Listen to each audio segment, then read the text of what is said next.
Всем привет! И сегодня я вам расскажу про соревнования, которые проходили в Big Wall Sport ВДНХ.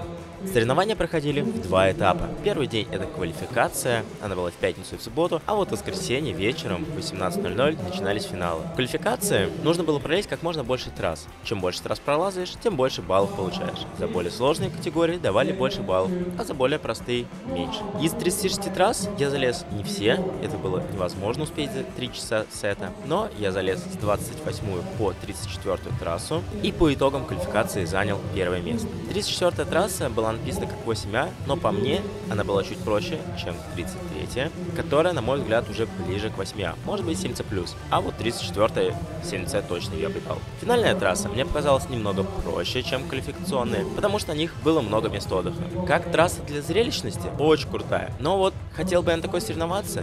Наверное, не очень. Я лазаю трудность ради того, чтобы забиваться, чтобы мне было тяжело лезть. Мне нравится это ощущение забитости и когда ты терпишь. Но на финальной трассе было очень много прыжков, а если есть прыжок, значит на этой зацепке можно висеть и отдыхать. В некоторых моментах даже получалось перевернуться кверху ногами и отдыхать, не используя руки. В эти моменты особенно хорошо отдыхается и складывается такое ощущение, как будто ты лезешь в трассу заново. Новую трассу, потому что ты полностью восстановился. После такого лазания не складывается ощущение, что это была единая трасса, а как будто пролез несколько болдеринговых кусков. Первый болдеринг-прыжочек, потом отдохнул, потом еще один прыжочек, потом еще один болдеринг, повисел кверху ногами, отдохнул.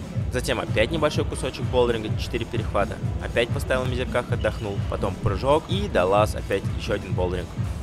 Когда я лез в трассу, я старался отдыхать как можно больше, потому что я знал, что, возможно, трасса будет тяжелой, и с виду она казалась очень простой. Но, когда берешь за хорошую цепку, хочется подольше повисеть, отдохнуть, тем более время 6 минут на скалодроме 12 метров позволяют отдыхать достаточно большое количество времени. Здесь, чтобы легче вернуться, я уперся правой рукой в трение, не в пирамидку, а именно в саму фанеру. Так легче себя вытолкнуть наверх. И когда я подцепился носками, я понял, что я могу легко подвиснуть, отдохнуть. Провисел так 10-12 секунд, и за это время кровь максимально приливает к рукам, за счет чего восстановление идет очень быстро, особенно я перед этим отдыхал. И получается, я повисел и почувствовал, что все, я не забитый, я могу лезть заново.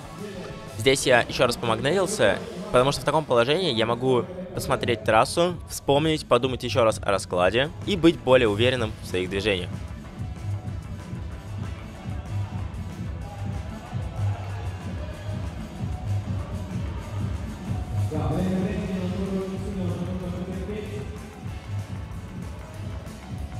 Здесь я немного ошибся, забыл про правую ногу, надо было сначала правую ногу ставить, браться рукой и только потом на пирамидку.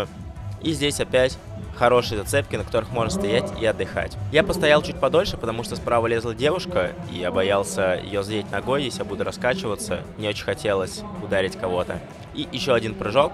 Опять прыгаешь на хорошей зацепке, нога хорошая, здесь можно было бы стоять очень долго, но мне сказали, что у меня остается 1 минута.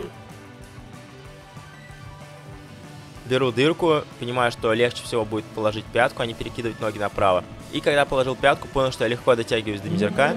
В этот момент было достаточно забавно, потому что я думаю, взять финиш или нет, думаю, нет, есть зацепка справа, придержу ее, придерживаю, и становится сильно проще. Подумал, что можно было бы еще здесь тряхнуться, отдохнуть, потому что ноги хорошие, они образуют вертикаль, но времени уже было не очень много, и пошел на финиш. Вы еще могли заметить, что я решил сначала щелкнуть не ту оттяжку, потянулся направо, но там не было оттяжки, она была защелкнута, поэтому увидел и начал щелкать в правильную левую оттяжку. Всем спасибо, кто подписался на мой Patreon канал, там я публикую планы ОФП и СФП, каждый месяц новый план. Пока!